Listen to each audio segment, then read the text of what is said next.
Formidable. Voilà. Merci. Au troisième essai. Bien, merci de l'invitation. Beaucoup de choses a en fait déjà été dites, parce que évidemment, en traitant des questions de sécurité, on est largement au... Je recommence. Donc, je disais qu'une partie de la question géopolitique a déjà été évoquée. C'est bien. Dans la mesure, bien sûr, où les questions géopolitiques donnent une place considérable dans la campagne électorale aux questions sécuritaires. Les questions sécuritaires, c'est pour l'essentiel, c'est pas exclusivement, mais c'est pour l'essentiel, la question pakistanaise. Alors, j'ai fait un PowerPoint qui est infiniment trop long pour les 10 minutes, donc je vais être très frustré, mais peut-être que plus tard, on verra. Donc, on peut partir en fait de ce qu'était à la fois la vision traditionnelle du nationalisme hindou, de ce qu'est la place de l'Inde dans le monde, et d'une part de ce qu'était le programme électoral de 2014.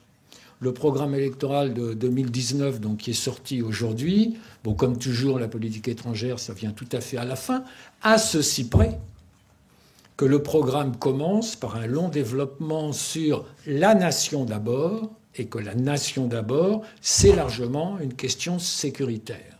Donc, en quelque sorte, le programme d'aujourd'hui, il y a les deux bouts qui se... J'allais dire qui se touchent la queue, mais ce n'est pas véritablement ça. L'héritage a déjà été évoqué. Il y a deux façons, si vous voulez, de traiter la question qui m'est posée. L'une, ça serait de faire un tableau très rapide de la politique étrangère de Narendra Modi. Je vais l'esquisser. L'autre question qu'on peut se poser, c'est est-ce qu'il y a une géopolitique du nationalisme hindou ? Et ça, c'est une question que j'aborde dans le prochain numéro d'Hérodote qui sera consacré à l'Inde. Et dans lequel on a ici deux auteurs, du reste.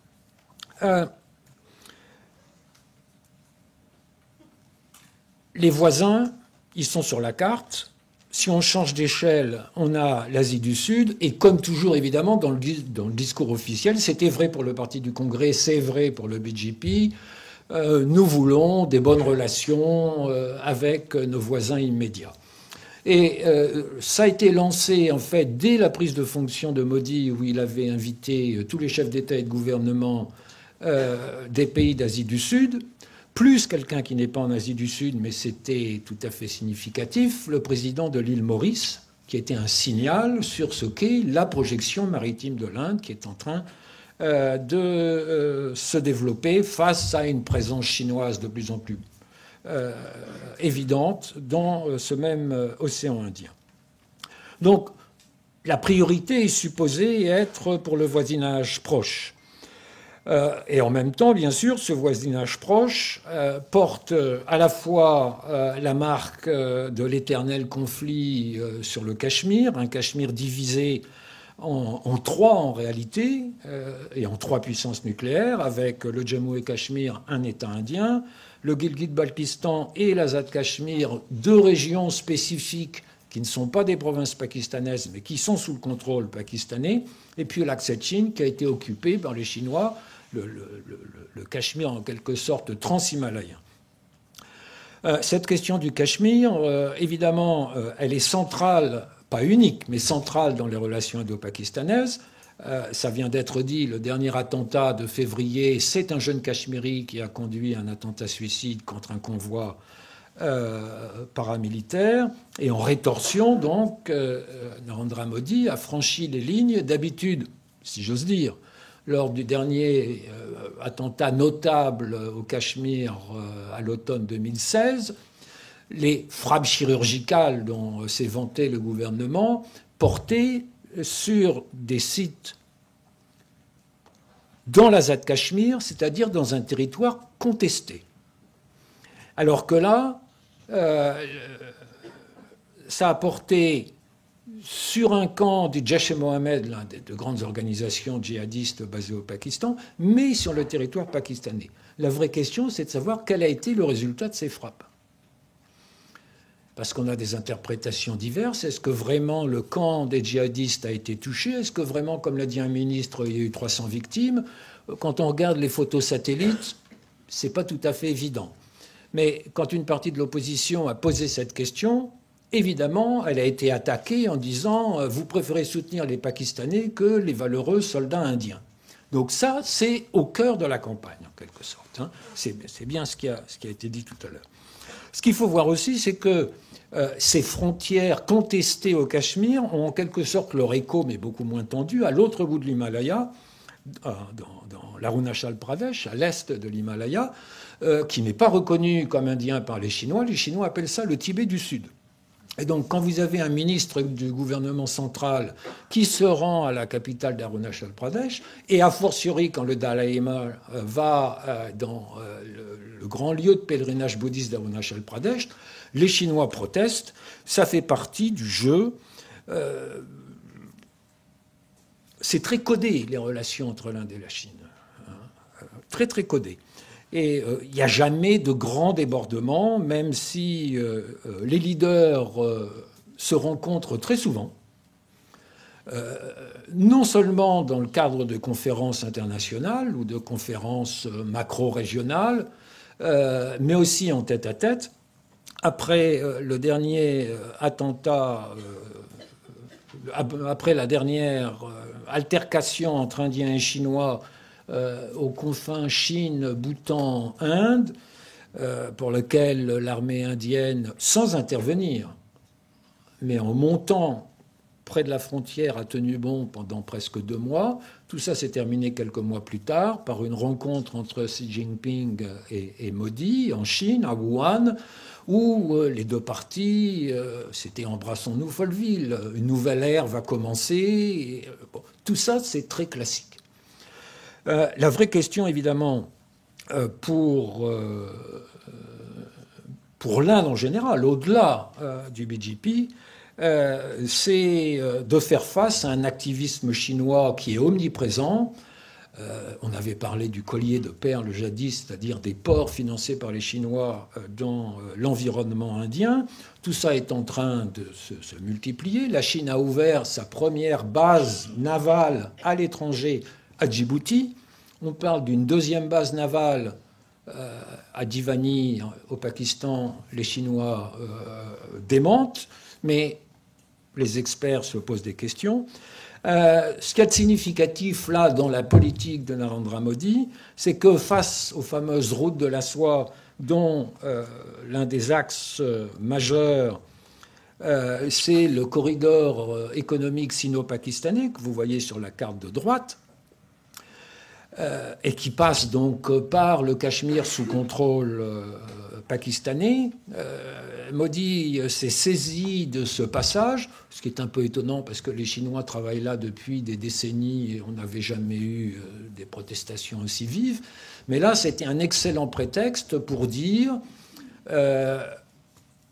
nous boycottons le forum de lancement de la Belt and Road Initiative, qui est le nouveau nom de ces projets pharaoniques, qui s'est tenu à Pékin en 2017, parce que on ne peut pas simplement dire qu'on veut le bonheur de tous et le développement pour tous, il faut aussi respecter les intérêts nationaux. Et donc l'Inde est un des très rares pays de poids à avoir boycotté cette réunion. Il y a eu des débats en Inde pour savoir si c'était de bonne politique ou pas. Pour vous donner une petite idée, vous avez là les pays en rouge où les chefs d'État étaient présents à Pékin, en vert ou en bleu ceux qui étaient représentés d'une façon ou d'une autre. Donc dans l'environnement immédiat, l'Inde est évidemment une absente. Ça, c'était le site où il y a eu les tensions sino-pakistanaises de 2017, à Doklam. Dans ce contexte-là, que se passe-t-il avec les États-Unis? C'est évidemment, Make in India, je laisse passer. Les relations avec les États-Unis, c'est très intéressant parce qu'il y avait une espèce d'aberration qui était liée au non-alignement indien qui n'avait pas du tout été compris par Washington dès la guerre de Corée.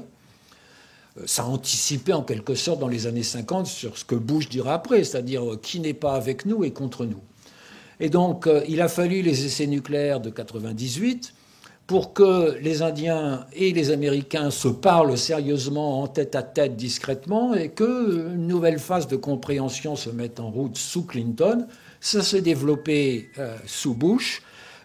Sous Obama, qui était un peu moins intéressé par l'Inde, ça s'est développé aussi. Modi, qui avait perdu son visa pour les États-Unis après le pogrom anti-musulman de 2002, l'a miraculeusement retrouvé quand on a senti qu'il avait des chances d'arriver au pouvoir, ce qui est de bonne guerre.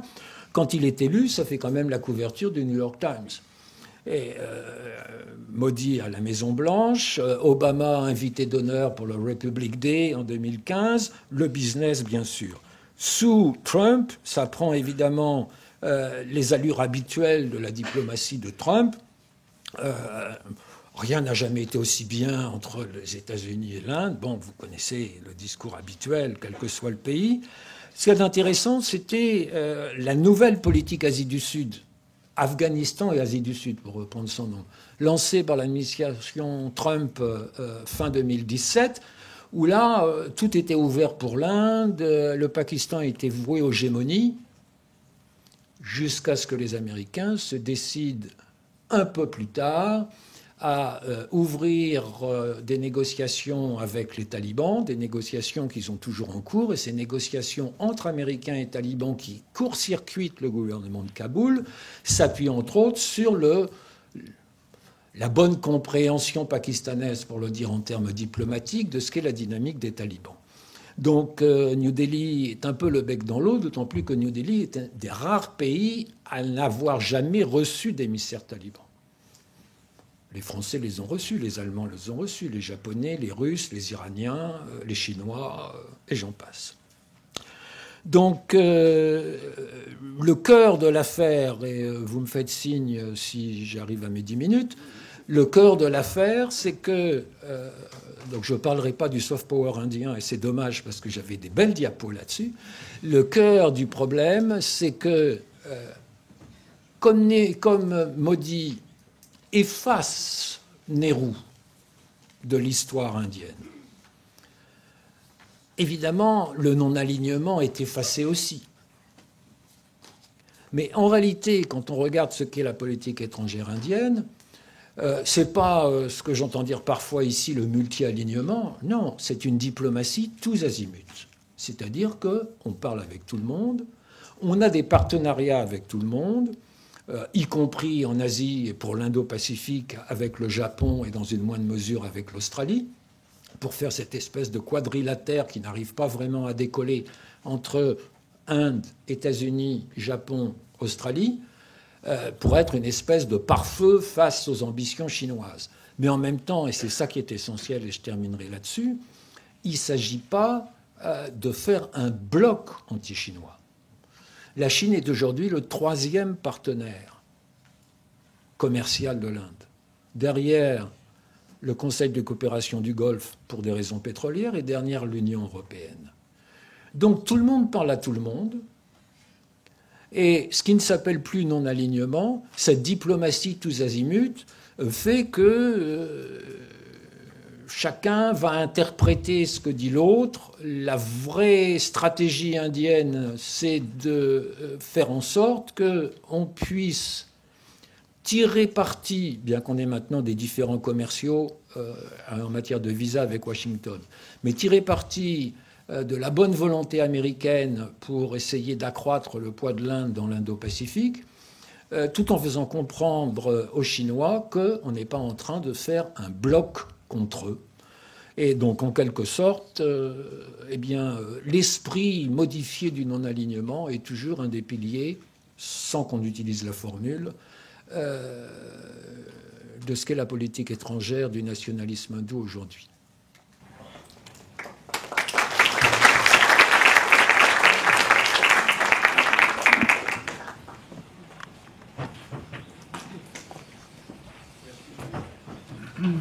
merci. Merci à ces 3 présentations très stimulantes. Alors, dans la formule qu'on avait prévue aujourd'hui, on avait inclus 2 répondants, que sont Gilles Boquera et Charlotte Thomas, et qui donc nous allons solliciter maintenant pour commenter les différents éléments qui ont été avancés sur ces élections indiennes à travers 3 différentes perspectives. Alors moi je propose peut-être de commencer par Gilles Boquera. Alors Gilles Boquera est chercheur associé à la Fondation pour la recherche stratégique, spécialiste de l'Inde et du Pakistan, et qui sera sans doute bien évidemment plus intéressé par commenter le dernier papier qui vient de nous être présenté par Jean-Luc Racine. Merci, je vais vous laisser. Merci. Oui.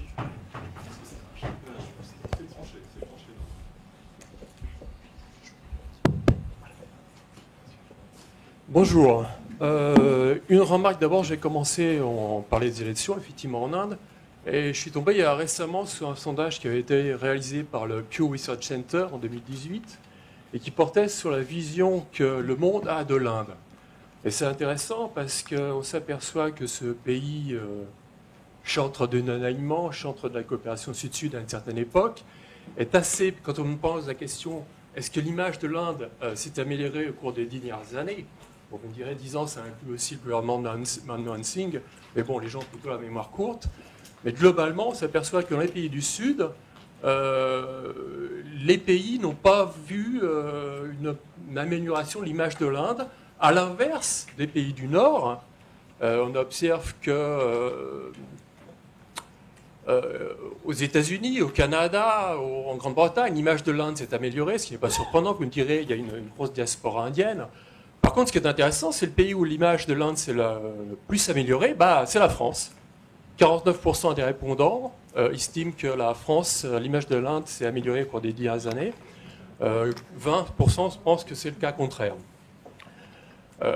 Et c'est des statistiques, alors pour les Indiens, c'est 48%, 56% dans le sondage du Pew.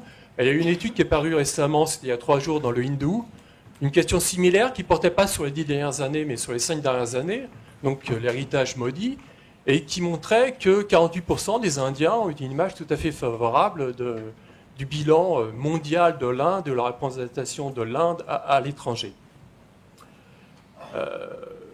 Maintenant, je voudrais passer sur ce qui s'est passé donc deuxième quinzaine de février, les tensions avec le Pakistan. Christophe Jaffrel en a parlé. Ce qui a été fantastique, c'est que Narendra Modi a réussi à transformer en victoire, notamment grâce à une hystérisation des médias en Inde et les fameux 300 djihadistes tués à Balakot. On peut douter, effectivement, l'Inde aussi a annoncé qu'ils avaient abattu un avion F-16 qu'un MiG-21 indien, un vieux MiG-21 indien avait abattu un F-16 pakistanais. Ces derniers jours, il semble que les Américains ont dit que absolument pas, il n'y a pas d'F-16 qui manque dans les casernes, les bases militaires pakistanaises. Mais malgré tout, d'après encore toujours un sondage récent qui est paru dans l'Hindu la semaine dernière, c'est que les Indiens considèrent que finalement, ce qui s'est passé dans ces tensions avec le Pakistan, c'est que l'Inde en est sortie victorieuse. Encore une fois, ça a été mentionné aussi tout à l'heure, il y a aussi un hélicoptère de fabrication russe qui a été abattu par les forces indiennes elles-mêmes. Un hélicoptère indien, je précise. Il y a eu 7 militaires indiens tués dans l'opération. Donc ça, c'est un peu le tour de passe-passe de Modi, effectivement, d'avoir réussi à transformer une opération où l'Inde n'en sort pas forcément grandie. D'ailleurs, on peut penser que l'opération de lancer un missile anti-satellite récemment, et notamment on a fait une annonce publique télévisée, visait à montrer l'image d'une Inde qui technologiquement, entre guillemets, tient la route, ce qu'elle l'est d'ailleurs à certains égards. Quoique, encore une fois, on parle d'un discours musclé de Narendra Modi, mais il faut savoir aussi que la part consacrée au budget de la défense dans le produit intérieur brut est restée plafonnée et aujourd'hui de l'ordre de 1,5 à 1,6%. Donc il y a plutôt décru.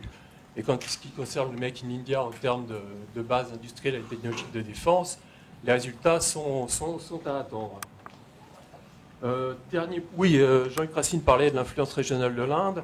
Bon, elle n'a pas vraiment, c'est pas vraiment amélioré, hein, à part au Bangladesh où il y a des relations de confiance avec Sheikh Hasina. Au Sri Lanka, si Rajapaksa revient lors des prochaines élections, ça risque de fâcher les Indiens. Bon, au Népal, on a parlé de l'influence chinoise dans toute la région. Effectivement, elle est en pleine croissance et très souvent au détriment de l'Inde. Les réactions au Pakistan sur ces élections, parce qu'au départ on m'a demandé de parler quelle pourrait être la réaction au Pakistan à la suite des élections, surtout dans le cas où Narendra Modi serait réélu. Finalement, c'est pas plus mal au Pakistan, hein, ça rentre dans le discours dominant qu'il ne faut surtout pas compter sur les Indiens, que l'Inde c'est l'Hindustan, c'est le pays des hindous. J'ai même lu récemment un article dans la presse pakistanaise où on dit que le rêve de Narendra Modi c'est de faire du Pakistan un État hindou. Si Modi repasse, c'est l'assurance au Cachemire des choses ne s'amélioreront pas et que finalement l'establishment militaire pakistanais ne va pas se plaindre parce que ça permettra de justifier une hausse du budget de la défense. Il se trouve que le budget de la défense pakistanais doit être annoncé, pardon, le budget global, excusez-moi, de Pakistan est annoncé fin juin, donc après le résultat des élections en Inde. Et on peut penser que le résultat des élections sera pris en compte, notamment en termes de budget de la défense pakistanais. Je vous remercie.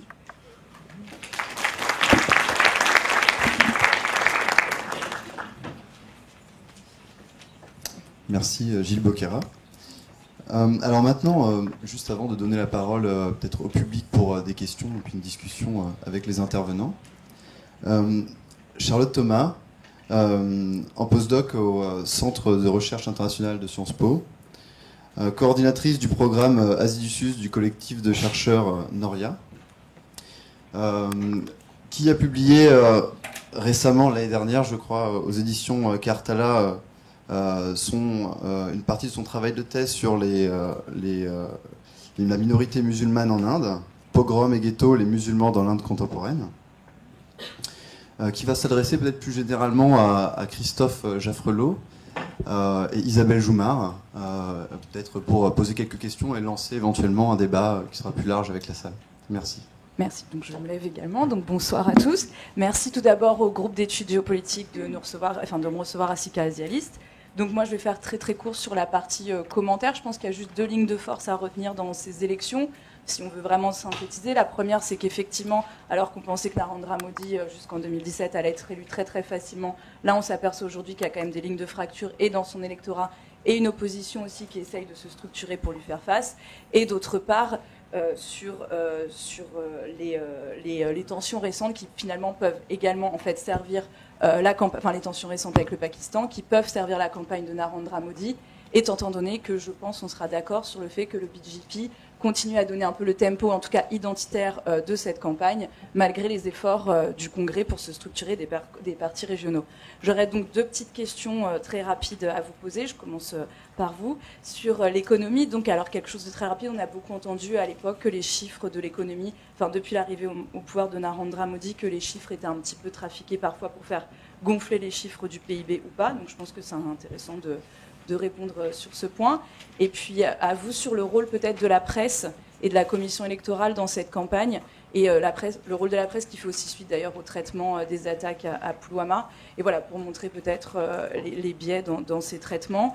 Et puis une dernière question, peut-être je tire un petit peu sur la politique étrangère, même si j'étais moins sur ces domaines, mais peut-être vous avez parlé de la politique de diasporique en fait, de Narendra Modi à l'égard des petits pays entre guillemets de l'océan Indien, notamment pour, entre guillemets, contrer la Chine, la réception peut-être de cette politique au sein de la diaspora, étant entendu que c'est une politique identitaire plutôt d'Inde du Nord, et que la diaspora comporte aussi beaucoup d'Indiens du Sud. Voilà. Bon, Isabelle.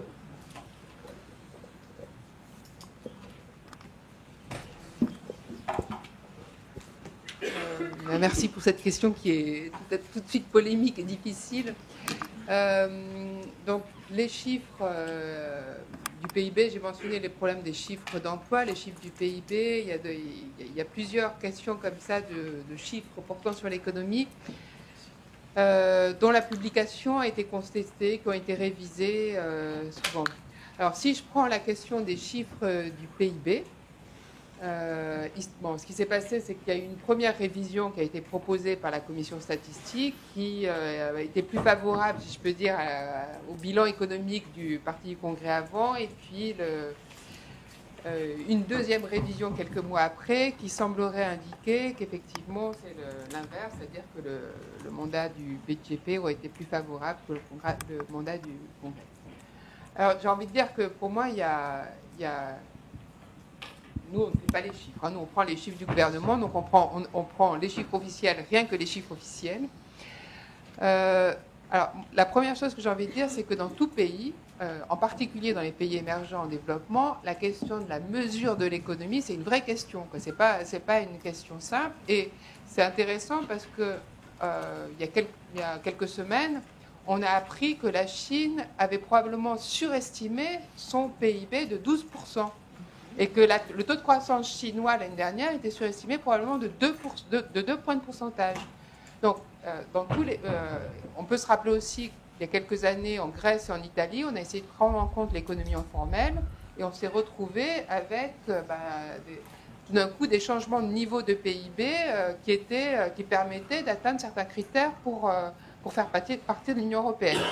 Donc, dans tous les pays, cette question de la mesure de l'économie, elle est difficile. Et dans un pays comme l'Inde, qui est en pleine transformation structurelle avec une grosse économie informelle, c'est encore beaucoup plus difficile. Donc ça, c'est la première partie, qui est des révisions de méthodologie, ce qui a été le cas il y a aussi en 2015, hein, qui est des révisions de méthodologie et qui est des révisions sur les données historiques. L'Inde n'est pas le seul pays dans ce cas-là. Ce qui est effectivement une question un peu plus délicate que je peux aborder, c'est que finalement, c'est dans la commission statistique était considérée comme une institution indépendante. Et puis certains chiffres, c'est vrai, au lieu d'être publiés par la commission statistique, ont été publiés par le gouvernement. Et ben, c'est un problème au minimum j'ai envie de dire, de stratégie politique.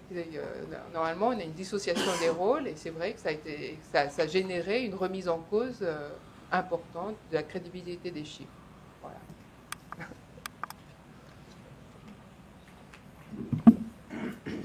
Les 2 points de pourcentage, c'est intéressant parce que c'est exactement ce que les économistes disent du taux indien. C'est qu'il est surévalué de 2 points de pourcentage, probablement. Donc, ils imitent les Chinois jusque dans la contrefaçon de ceux qui savent faire de la contrefaçon. Sur la question que Charlotte me pose à propos du monde de la presse, il y aurait beaucoup à dire. Parce qu'effectivement, et d'ailleurs ça va de pair avec la mise en scène des succès économiques, nous avons depuis 5 ans une inquiétude forte, pour être euphémistique, quant à la liberté des rédactions. D'abord parce que de nombreux rédacteurs en chef et journalistes ont été remerciés par de nombreux médias dont on sait que les propriétaires sont proches du pouvoir. Et là, on retrouve le grand problème de l'opacité des liens entre milieu d'affaires et monde politique. La plupart des médias sont entre les mains d'entreprises multicartes. Elles ne sont pas des entreprises de médias au principal. Et donc, lorsque M. Ambani, M. Adani, M. Birla, la liste est longue, a des actions dans India Today, CNN, IBN, que sais-je encore, eh bien, il ne faut surtout pas que, à la une de ces journaux ou prime time, eh bien, on ne fasse pas l'éloge du pouvoir, ou en tout cas qu'on ne soit pas trop critique. Et donc, on s'est retrouvé avec des très grands journalistes qui ont créé leur propre médias. En fait, aujourd'hui, si vous voulez vraiment être sûr de ce que vous lisez, il faut vous rapporter à des médias online, à des journaux qui sont sur Internet, c'est The Wire, Scroll.in, The Print. Tous ces gens tous ces médias sont les créations de journalistes qui ont été remerciés. Alors, à côté de ça, vous avez aussi une autre problématique qui est celle de la création d'une chaîne dédiée à Narendra Modi, Namo TV. Et Namo TV est la première chaîne à ne pas avoir eu à demander d'autorisation d'émettre, parce que, à ne pas avoir eu d'autorisation d'émettre parce qu'il ne l'avait pas demandé. Mais ça ne l'a pas empêché d'exister. Non, on rentre dans un nouvel univers. Hein. On rentre dans un univers de dérégulation, où les régulateurs, alors là c'est des choses que les économistes connaissent par cœur, quand il n'y a plus d'indépendance dans la régulation, évidemment on rentre dans un autre univers où le juge et le parti sont les mêmes. La commission électorale est justement l'institution dont on s'inquiète. Les leaders du BJP ne cessent de franchir la ligne rouge. L'utilisation de l'armée dans la campagne, l'utilisation évidemment de slogans qui incitent à la haine religieuse et à la haine raciale. À chaque fois, la commission électorale met un blâme. Mais ça ne va jamais au-delà. Et ceux qui sont blâmés refranchissent la ligne rouge la semaine d'après, sans qu'il ne puisse y avoir de conséquences pour eux. On attribue cette faiblesse, d'une part au fait qu'on a laissé la commission électorale perdre certains de ses éléments. Et ça veut dire qu'il y a moins de monde pour faire le travail. Ça, c'est par ailleurs une des techniques utilisées vis-à-vis du judiciaire. Pour ne pas avoir de juge sur le dos, vous ne nommez pas de juge. Le taux de vacances dans les tribunaux indiens est de 36%. Et deuxièmement, on a transféré certains des commissioners qui étaient les plus durs en affaires. Et donc on a plus à craindre un Tien Sechan comme à la belle époque des années 90. On avait pu voir un homme à poigne à la tête de la commission électorale. C'est un grand, grand défi aujourd'hui que la crédibilité de ce scrutin, à un moment où le code de conduite que la commission électorale a elle-même énoncé n'est pas respecté. Et les bons électoraux dont je parlais sont dans la même logique. La commission électorale dit que ces electoral bonds sont contraires à la démocratie. Oui, mais c'est comme ça que la campagne est financée. Donc en permanence, elle dit c'est pas bien ce qui se passe, mais elle ne fait rien pour empêcher que ça se passe.